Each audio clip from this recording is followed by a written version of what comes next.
He owned half of Detroit's underground empire, but for 3 days he was just room 412, a broke, hollow-eyed man who smelled like rain and bad decisions. Corinne Tate noticed him the morning after he checked in. She was pushing her housekeeping cart down the 4th-floor corridor of the Alderton Inn, a mid-range hotel wedged between a parking structure and a check-cashing place on West Grand Boulevard. Not the kind of hotel where important men stayed. That was exactly the point. Corinne was 26 years old and built like a woman who had never once been allowed to be fragile. She carried her 270 pounds the way she carried everything else in her life, quietly, without complaint, and with a spine that hadn't bent in years. Her uniform was dark navy, 2 sizes too small because the hotel manager refused to reorder her size, and the name tag above her left breast read Corinne in block letters that had started to peel at the corners.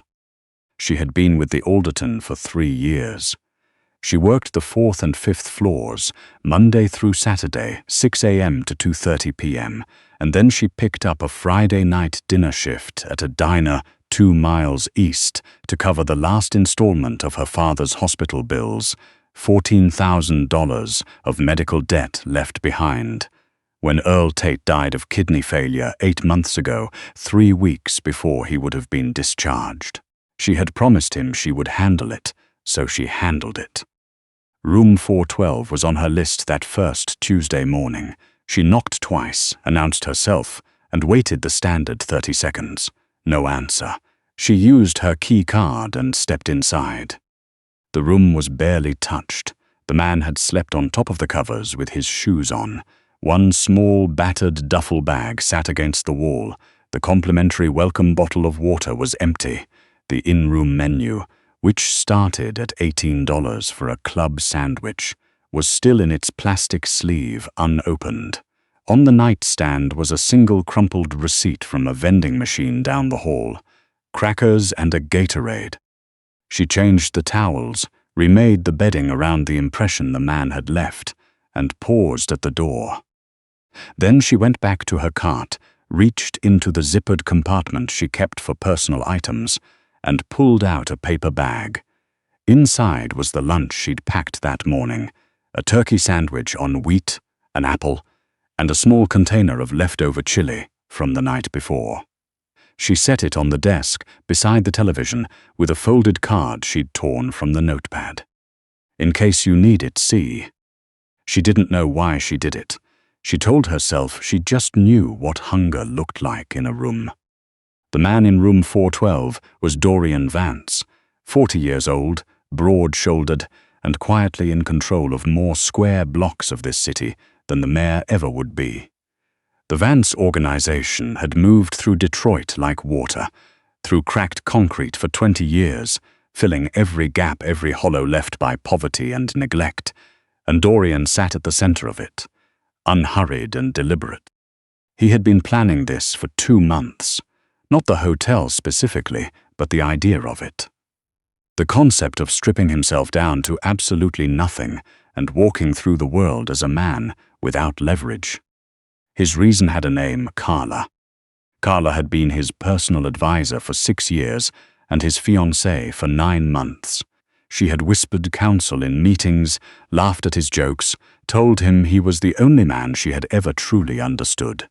And then, 4 weeks ago, his head of intelligence had placed a folder on his desk containing transcripts of her conversations with Silas Crane, the man who ran Detroit's East Side and wanted everything else. Carla had been feeding Silas information since before the engagement.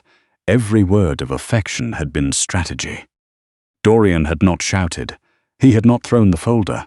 He had thanked his intelligence chief, walked to the window, and stood very still for a very long time. He wasn't angry, he was tired in a way that money could not reach.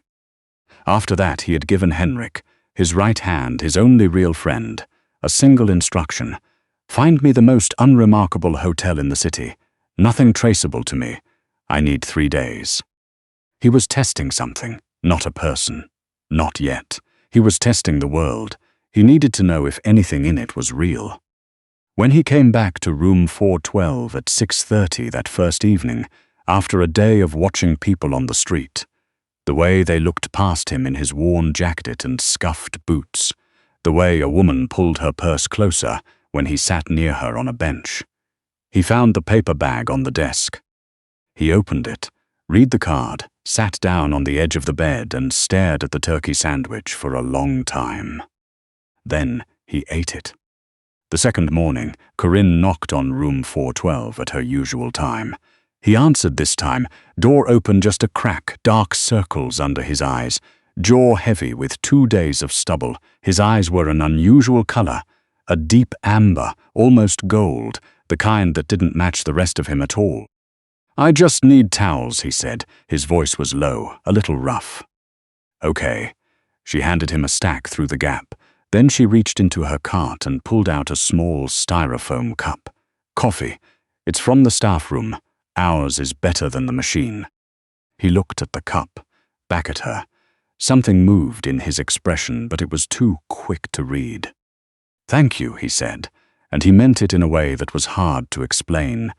The way a man says thank you when he hasn't heard his own name spoken kindly in too long. By the third morning they were talking. Not long conversations. She was working. She couldn't stop. But she would push the cart past his open door, and he'd be sitting in the chair by the window, and she would slow down, and he'd say something, and she'd say something back. Simple things. He asked her what she was listening to through her earbuds. She told him old country, which she knew was embarrassing, but she didn't say it like she was embarrassed. She asked if he was in town for work. He said something like between things, which she accepted without pushing. On the fourth morning, a Thursday, she came in early because her cart had a broken wheel and she needed to restock before her floor opened. She passed the lobby and saw him at the front desk. She wasn't trying to listen, but the hotel was quiet and she caught the word extension, and then the clerk's apologetic voice explaining the card on file had been declined. The man said quietly, I have cash for one more night. The clerk, a 22-year-old named Ty, who had been there 4 months, gave him the look, not cruel, just practiced. The look that said, you are a problem I was not trained for. Sir, hotel policy requires a valid card on file for incidentals. He's with me, Corinne said. She had no idea where the words came from. She stepped forward, already pulling her own card from her apron pocket, her actual card, the one with $43 in checking and a prayer, and set it on the desk. I'll put down the incidentals. He's a family friend. Ty blinked. The man turned and looked at her. Corinne, he said. He had read her name tag before, clearly. It's fine, she told him low. Just don't order room service. He didn't order room service. He also, she found out later, left an envelope at the front desk the next morning addressed to her personally. Inside was $500 in cash and a single line written on Alderton Inn stationery. You gave me your only meal. I'm giving you back less than it's worth. D. She didn't understand the note at the time. She folded it and put it in her apron pocket and thought about it all day. Over the following 2 weeks, Dorian came back. Not every day. He'd show up on a Tuesday, disappear for 4 days, reappear on a Saturday morning before her shift. He stopped pretending he was staying at the hotel. She would have seen through it eventually, and instead he came to the small employee break room she'd mentioned, down an external stairwell and technically accessible to the public, if you knew where to look. He started bringing coffee from the place 2 blocks over that she'd told him was better than anything the hotel offered. She told him things. She didn't know why. Maybe because he was never in a rush, and she had spent her entire life surrounded by people who were always rushing somewhere that didn't include her. She told him about her father, about how the bills had kept coming after the funeral, stacked on the kitchen table like a second grief she couldn't afford to feel. She told him about the co-worker who had put her shirt on backward that morning because she'd overslept on 4 hours. She told him One night, when it slipped out quietly, that she had spent most of her life being the person people looked through. "I take up space," she said, not bitterly, almost matter-of-fact, like she was describing the weather. "Big woman, loud breathing, slow walk. People decide who I am before I open my mouth. Lazy, simple, always happy, like I'm not allowed to be anything complicated." Dorian listened. He did not say, "I don't see you that way." He did not say, "That must be so hard." He said, "What do you actually want people to know?" She looked at him for a long moment. "That I read 3 books a month," she said, "that I'm good with numbers, that I dream about going back to school for accounting, and I could do it. I'm not afraid of the work. I'm just—" She stopped, afraid of what happens if I try and it doesn't work out. He nodded slowly, like he was filing it away somewhere important. That was the version of Dorian she knew, the one who drank black coffee and listened like he had all the time in the world. She had no idea who was sitting across from her. The trouble arrived on a Wednesday afternoon. Corinne was finishing her last room of the day when she heard voices in the lobby below, loud, confident voices that echoed up the stairwell in the particular way that wealthy men's voices always do. She didn't think anything of it. She pushed her cart to the elevator. Dorian was in the break room when the lobby doors opened. He heard the voice before he saw the face, and he went very still. Silas Crane. Silas wasn't supposed to be at the Alderton. He was supposed to be in Columbus this week.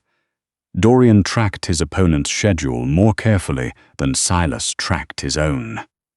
But there he was, 45 years old, dressed like he'd been photographed for a luxury real estate campaign, laughing at something his bodyguard had said while the woman on his arm looked around the lobby with visible disappointment. Dorian pulled his jacket up, dropped his chin, and moved toward the emergency exit sign. He was 3 steps from a clean escape. "Excuse me," a hotel employee stopped him, a man he didn't recognize. "Sir, this stairwell is for staff only." And that was the moment Silas Crane turned around. He didn't recognize Dorian immediately. The stubble, the jacket, the posture. Dorian had practiced being invisible, and he was very good at it. But Silas was a careful man. He looked twice at things that didn't fit. He was squinting. Corinne came out of the elevator at that exact moment, cart first, nearly colliding with the cluster of men in the lobby. She looked up, assessed. She had been around enough difficult situations in 3 years of hotel work to know when the energy in a room had shifted wrong. She looked at the man in the worn jacket, whose jaw had gone rigid. She looked at the polished man across the lobby, who was studying the man in the jacket like a dog, scenting something familiar. She didn't know the details. She didn't need them. She knew Dee was scared. Corinne wheeled her cart directly into the space between them. "Sir," she said loudly, to no one in particular, and then she turned to the man she knew and spoke with the calm authority of someone who had managed difficult guests for 3 years. "I've been looking for you. Your room's been serviced. If you'll follow me, I need a signature on the damage waiver before the end of my shift." She said it like it was mundane, like there was genuinely a form, like he was completely ordinary. Silas hesitated. Dorian followed her lead. He turned away from Silas without rushing, fell into step beside her cart, and let the elevator doors close between them and the lobby. In the elevator, neither of them spoke. On the 4th floor, when the doors opened, she walked him to the old storage corridor at the end of the hall, stepped inside, and turned to face him in the low light with her arms folded. Who was that man? "No one," he said automatically. "You stopped breathing when you saw him." "Someone I have a complicated history with." "Is he dangerous?" A pause. "Yes." "Are you safe here?" He almost smiled. "I'm fine, Corinne." "That's not what I asked." She held his gaze. "Are you safe here?" The answer they both knew was no. Dorian left the Alderton that night. He texted her once from a number she didn't recognize. "Thank you. I'll explain everything when I can." She stared at the message for a long time, then put her phone face down on the kitchen table and went to wash the dishes, because that was what she did when she didn't know what else to do. She went to work the next morning, finished her floor, clocked out, walked to the parking structure to get her car. There were 2 men waiting beside it. They weren't hotel guests. They had the deliberate stillness of people who had been instructed to wait and were comfortable with being obeyed. "Corinne Tate," one of them said, not a question. She gripped her keys. "What do you want?" Silas Crane would like a word. She didn't go quietly. She got in one solid hit with the heel of her palm.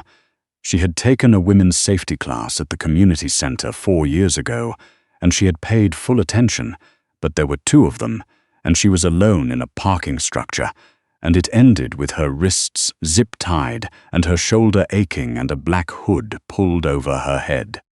She told herself to breathe. She counted seconds. She did not scream, because there was no one to hear her, and she had learned a long time ago that the world did not come running toward a large woman's distress the way it ran for others. The room they put her in was cold and industrial, smelling of rust and motor oil. She was seated in a chair, wrists bound behind her, and when the hood came off, she was looking at Silas Crane. He was smaller in person than he'd seemed in the lobby. That was the thing about powerful men. They always looked larger from a distance. Up close, Silas Crane was a man in an expensive shirt who was angry about something he didn't fully understand. He paced in front of her, studied her like he was trying to determine her value. "I need to know who you're covering for," he said. "The man at the Alderton. Who sent you to him?" "No one sent me anywhere," she said. "I'm a housekeeper." I handed him towels. "You put yourself between him and me." "I kept a guest from being stared down in my lobby. That's customer service." Silas crouched so he was at her eye level. "I want his name." "I don't know his name." This was technically true. She knew she did not know Dorian Vance. "You're protecting someone you don't even know," Silas said slowly, like the concept genuinely disturbed him. "I protected a person who seemed frightened. That's all this was." She lifted her chin. "If you're this worried about a man in a beat-up jacket, whatever he did to you must have been significant." Silas's expression went cold. "You have a very reckless mouth for someone in your position. I've been told worse by hotel guests who didn't tip." She heard the warehouse door before she saw anything, a sound like a vehicle hitting something at speed, a great metallic shriek of stressed steel, and then white light pouring through a gap in the far wall, dust. Debris, shouting from men she couldn't see. And then, through the gap, a figure. Corinne had spent 2 weeks looking at a man who slumped his shoulders and kept his eyes on the floor. The man walking through the ruined wall wore a charcoal wool overcoat over a dark suit.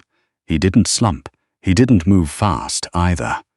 He moved with the absolute unhurried certainty of someone who had already calculated every outcome and was comfortable with all of them. His amber eyes, which she had thought were sad, were not sad at all. They were the eyes of a man who had never once been afraid of what came next. 6 men came in behind him and moved in choreographed silence, laser sights cutting through the dust. Silas scrambled backward. "Vance." "Silas." Dorian's voice was the same voice that had thanked her for a cup of staff room coffee. The same voice, different weight behind it now, like the volume of a river compared to a glass of water. "You should have gone to Columbus." What happened next was loud and fast, and she processed it in flashes. Silas reaching for something at his waist. One of Dorian's men moving before her eyes could track the sequence.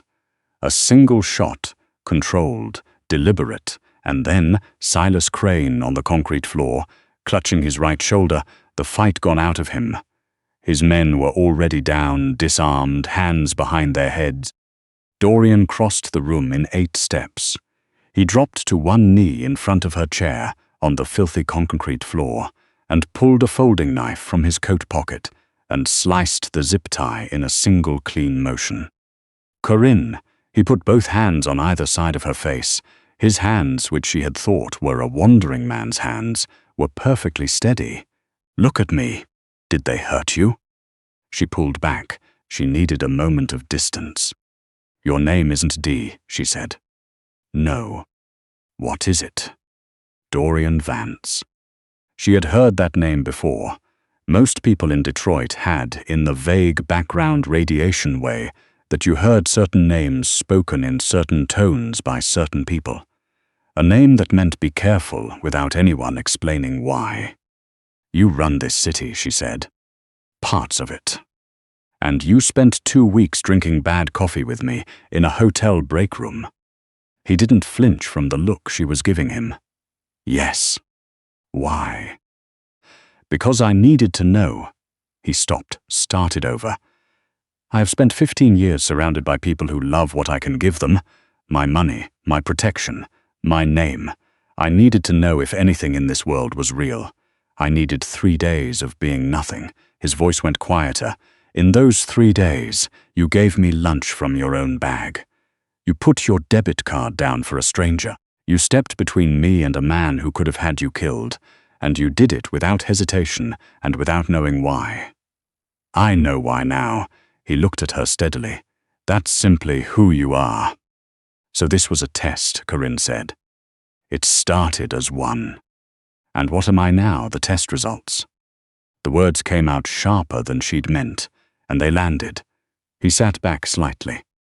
"No," he said, "you are the only person in the last 10 years who has treated me like a human being without wanting anything in return. That stopped being data a long time ago." She looked at him for a long moment. The warehouse was quiet. His men waited at the perimeter, professionally pretending not to watch. "I need to go home," she said. "Okay." "And I need to think." "Okay." "And you don't get to follow me or send anyone to check on me." He nodded once. "Done." She stood up, steadier on her feet than she expected. A man, she would later learn, was Henrik. Henrik appeared with a jacket that was not hers, and she put it on because her shoulder hurt and the night was cold. And sometimes you accepted the help that was in front of you even when you weren't sure about the hand offering it. She called in sick the next day. She sat in her apartment and read a book she couldn't focus on and made a list on actual paper of the things she knew and the things she didn't. She had always been good with numbers.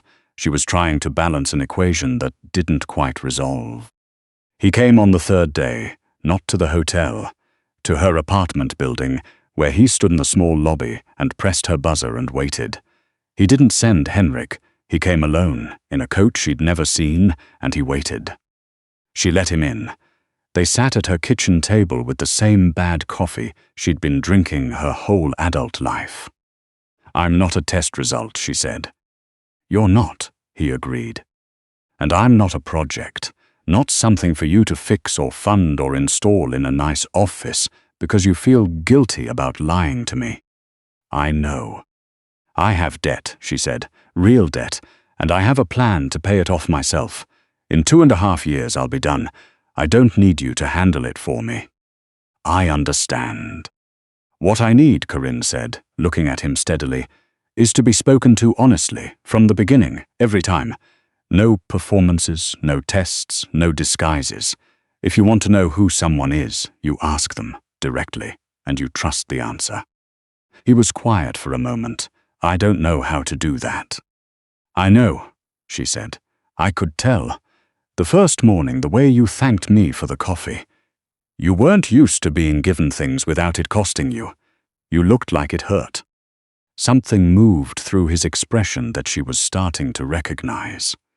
That tightening around the eyes when she said something true. "You'd have to start over," she said. "With me, tell me who you actually are." "I'm not certain I know all of it," he admitted. "Then we figure it out." She wrapped both hands around her mug. "But no more tests. People aren't puzzles to be solved. If you want to trust someone, you have to show them something true first. He reached into his coat pocket. She tensed, briefly, instinctively, and he paused, showing her his hand before he continued. He set a small velvet box on the table between them. She looked at it, looked at him. "That's very fast," she said. "I know." He didn't reach for the box, he left it sitting between them like an offering he was prepared to take back. "I'm not asking you to answer today. I'm not even," he exhaled. "I'm telling you that I'm certain. I have spent my whole life being certain about things that turned out to be wrong. I am usually the last person to know the truth about anything." He looked at her directly. "You are the only exception I have ever had." The silence in her kitchen had shape. Corinne looked at the box, at the man who had eaten crackers from a vending machine and thanked her for paper bag coffee, and who had also, she now understood, driven through a warehouse wall for her. "2 conditions," she said. "Name them." "I finish paying off my father's debt myself." "Done. And you tell me one true thing about yourself, every day, until I know who you actually are." He was quiet for just long enough that she thought he might say it was too hard, too exposed, too much for a man who had survived 2 decades in the dark by keeping everything close to his chest. Then he said, "I was afraid of dogs until I was 19. I had to get one on purpose, to force myself past it. His name was Theodore. He ruined 3 pairs of dress shoes, and I kept all of them." She looked at him. He looked back. A slow, real smile broke across his face, the first one she'd seen that had nothing behind it, just the smile. "That's one," she said. "Yes." She slid the velvet box back toward him, not away. Toward him, a different motion entirely, something that meant hold this for now, not never. "Ask me again," she said, "when I know the rest." He picked up the box and tucked it back into his pocket with both hands. "I'll be ready," he said. Detroit still runs the way it always has, on deals made in back rooms, on debts that don't show up in any ledger, on the grinding and overlooked lives of people the city keeps forgetting. But somewhere in it, a woman who was never supposed to matter to anyone important proved, once again, that the people the world ignores are often the only ones paying close enough attention to see the truth. And sometimes, the truth is the only thing that saves you.